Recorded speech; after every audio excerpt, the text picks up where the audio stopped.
আমরা 10 জন আর্টিস্টকে না ডেকে আমরা সেখানে হয়তো বা গুরুত্বপূর্ণ যারা মূল ভূমিকায় আছেন তাদের 2 জন আর্টিস্টকে ডেকে নিয়ে আসি, এনে আমরা করি যেটা সেটা হচ্ছে রিহার্সেল। সেই রিহার্সেলটা খুবই জরুরি। এতে হয় কি, আগে থেকেই মাঠটা সম্পর্কে আপনার টোটাল টিমটা জ্ঞাত হয়ে যায়। সারফেস সাউন্ড হচ্ছে ন্যাচারাল সাউন্ড, যেমন আমি কথা বলছি এখন এটাই সারফেস সাউন্ড। আমি চুপ করে আছি, যে চুপ করে থাকলে যে শব্দটা হবে সেটাই ন্যাচারাল। যেমন ধরেন এইটা এক ধরনের ন্যাচারাল সাউন্ড। আপনাদের সবাইকে আসসালামু আলাইকুম, clickandtech.com এর পক্ষ থেকে আমি আছি নেমান আপনাদের সাথে। আমরা আজকে আলোচনা করব কোনো প্রোডাকশন মানে কোনো শর্ট ফিল্ম, কোনো ফিল্ম বা কোনো নাটকের ক্ষেত্রেও আপনাকে 3টি ধাপ খুব গুরুত্বপূর্ণভাবে পালন করতে হবে। আর যদি এই 3টি ধাপ আপনি গুরুত্বপূর্ণভাবে পালন না করেন তাহলে এই টোটাল প্রোডাকশনটার চলার পথে আপনাকে বিভিন্ন ধরনের ঝক্কি ঝামেলা পার করতে হবে। এবং এটা এতটাই গুরুত্বপূর্ণ যে হয়তো বা কোনো এক সময় দেখা যাবে যে আপনার প্রোডাকশনটাই হুমকির মুখে এসে দাঁড়াবে যদি এই প্রত্যেকটা ধাপ আপনারা পালন না করেন। বিষয়টা খুবই প্ল্যানিংয়ের। তো এই প্ল্যানিং করাটা এই কারণে জরুরি, কারণ আপনি যখন এই প্ল্যানিংটা করে ফেলবেন আপনার টোটাল প্রোডাকশনটা আপনার মাথার ভিতরে পুরো গুছিয়ে যাবে, ভাবতে পারবেন। এবং যখনই আপনি একটা প্রোডাকশন বা যে কোনো কাজ অ্যাডভান্স ভাবতে পারবেন তখনই আপনার সেই কাজটা অনেক বেশি রকমের বাস্তবসম্মত হওয়ার সম্ভাবনা তৈরি হবে। সো আমরা যখনই কোনো কাজ করব সেটা আগে অ্যাডভান্স ভাবার চেষ্টা করব যে জিনিসটা কি দাঁড়াবে প্রথম থেকে শেষ পর্যন্ত, এবং সেটাকে আমরা ওই 3টি ধাপের ভিতরে ফেলে একটা একটি করে ধাপ মিলিয়ে কাজটা এগিয়ে নিয়ে যাব। তো চলুন আমরা প্রতিটা বিষয় একটা একটা করে মাথায় গেঁথে নেই যে প্রি প্রোডাকশনের সময় আমাকে কী কী কাজ করতে হবে, প্রোডাকশনের সময় আমাকে কী কী কাজ করতে হবে এবং পোস্ট প্রোডাকশনের সময় আমাকে কী কী কাজ করতে হবে। তো প্রি প্রোডাকশনের প্রথমে হচ্ছে স্ক্রিপ্ট, তারপর আপনার স্টোরি বোর্ড, এবং তারপর আপনাকে লোকেশন দেখতে হবে। লোকেশন দেখার পর আপনাকে যেতে হবে বাজেটে, মানে আপনাকে বাজেটটা করে ফেলতে হবে। তো শিডিউলিংটা হচ্ছে আপনার টোটাল জিনিসটা, মানে আপনি যদি কোনো স্পটে শ্যুট করতে চান সেটা যদি ভাড়া করতে হয় তাহলে সেখানকার শিডিউল নিতে হবে।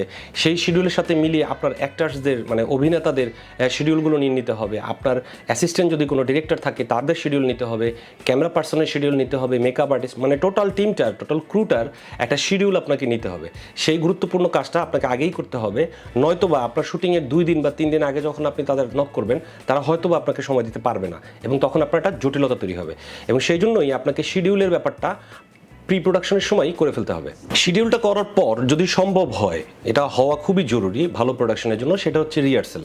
আপনি যদি একদিন ক্যামেরা পার্সন অ্যাক্টার্সদেরকে নিয়ে মিনিমাম একটা টিম কস্ট, যেটা আমরা করে থাকি সেটা হচ্ছে যে টোটাল লাইটিং সেটআপ আমরা নেই না, অল্প লাইট নেই, টোটাল ক্যামেরা আমরা নেই না, 3টা ক্যামেরার জায়গায় একটা ক্যামেরা নেই।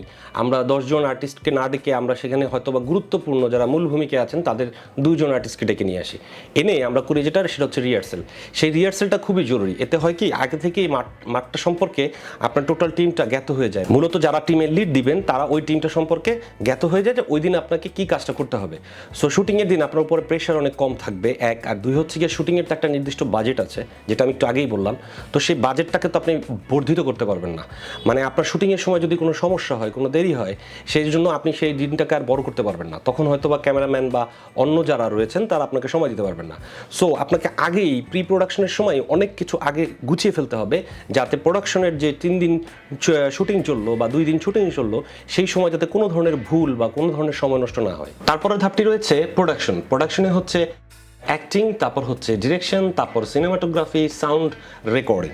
সাউন্ড রেকর্ডিংয়ের ব্যাপার আপনাকে খেয়াল রাখতে হবে, কারণ হচ্ছে সাউন্ড রেকর্ডিং বিষয়টা হচ্ছে আমরা ধরেন গিয়ে অনেক সময় অ্যাক্টিংয়ের দিকে প্রচণ্ড খেয়াল করি, ক্যামেরার দিকে খেয়াল করছি, সাউন্ডের দিকে খেয়াল করছি না, কিন্তু সাউন্ড যদি আপনার পারফেক্ট না আসে সেক্ষেত্রে আপনার টোটাল প্রোডাকশন লস।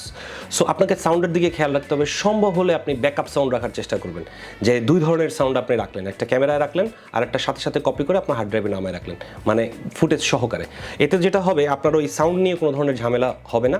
আরেকটা বড় বিষয় হচ্ছে, সেটা আমরা অনেক সময় খেয়াল করি না, আমরা সারফেস সাউন্ড নেই না। সারফেস সাউন্ড হচ্ছে ন্যাচারাল সাউন্ড, যেমন আমি কথা বলছি এখন এটাই সারফেস সাউন্ড। আমি চুপ করে আছি, যে চুপ করে থাকলে যে শব্দটা হবে সেটাই ন্যাচারাল। যেমন ধরেন এইটা এক ধরনের ন্যাচারাল সাউন্ড। সো আপনারা ন্যাচারাল সাউন্ডগুলো নিয়ে নেবেন, যেখানে শ্যুট করবেন সেখানে কিছু ন্যাচারাল সাউন্ড নেবেন। যেমন ধরেন গ্রামে আপনি শ্যুট করলেন তো গ্রামের কিছু সাধারণ শব্দ আপনি নিয়ে আসবেন, শহরে শ্যুট করলেন আশপাশে গাড়ি ঘোড়ার সাধারণ শব্দ আপনি নিয়ে আসবেন, ওই পরিবেশটার শব্দ নিয়ে আসবেন। এতে আপনার যদি কোনো ধরনের ভুল হয় শুটিংয়ের সময় সেক্ষেত্রে পরে ডাবিং করলে তার পেছনে এই শব্দগুলো দিয়ে আপনি এটাকে অনেক বেশি রিয়েলিস্টিক করে ফেলতে পারবেন। তারপর হচ্ছে post production, editing, colour correction, colour grading, audio mixing, music composition, VFX. এক্ষেত্রে আসলে আমি বাকিগুলো সবগুলোই আপনারা ডেফিনেটলি খুব ভালোভাবেই জানেন। এখানে আমি একটু মিউজিকটা নিয়ে কথা বলবো, তার কারণ হচ্ছে মিউজিকের বিষয় কিন্তু এখন বেশ জটিল হয়ে গেছে। আগে এক সময় ছিল যখন নাটক করা হতো তখন আমাদের একজন মিউজিক ডিরেক্টর ডেকে নিয়ে আসা হতো, উনি বসে বসে কিবোর্ডে গিটারে বিভিন্ন পিস বাজিয়ে দিতেন, সেটা আমরা নাটকের ব্যাকগ্রাউন্ডে শর্টগুলোর ব্যাকগ্রাউন্ডে আমরা দিয়ে দিতাম, একটা জিনিস দাঁড়িয়ে যেত। কিন্তু এখনকার পার্সপেক্টিভটা ভিন্ন, মানে আপনার এখন কম্পিটিটর যারা তারা কিন্তু অনেক রিচ, তারা অনেক সময় দেখা যাচ্ছে বিদেশ থেকে মিউজিক কিনে নিয়ে আসছে। তো মার্কেট ধরতে হলে আপনাকে ওই লেভেলটাতে যেতে হবে, আর ওই লেভেলে যেতে হলে আপনাকে কপিরাইট ইস্যু নিয়ে বেশ কিছু ভাবতে হবে। যদি আপনি ওয়েবে যান সেক্ষেত্রে আপনাকে কপিরাইট যে পলিসিগুলো রয়েছে সেগুলো খুব ভালোভাবে প্রথমে জানতে হবে, তারপর হচ্ছে সেগুলোকে আপনার ব্যবহার করতে হবে। তো এক্ষেত্রে আমার আরেকটা ভিডিও আছে, সেটা আমি ডেসক্রিপশন বক্সে দিচ্ছি এবং আই লিঙ্কেও থাকলো।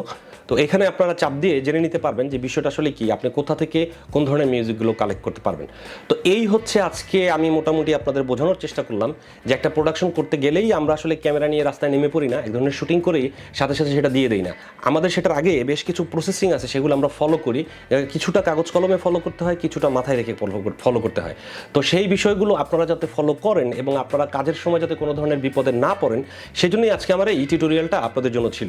তো আপনাদের সবাইকে অসংখ্য ধন্যবাদ আমার সাথে থাকার জন্য clickandtech.com এর সাথে। আমাদের লাইক করবেন, কমেন্ট করবেন এবং শেয়ার করবেন।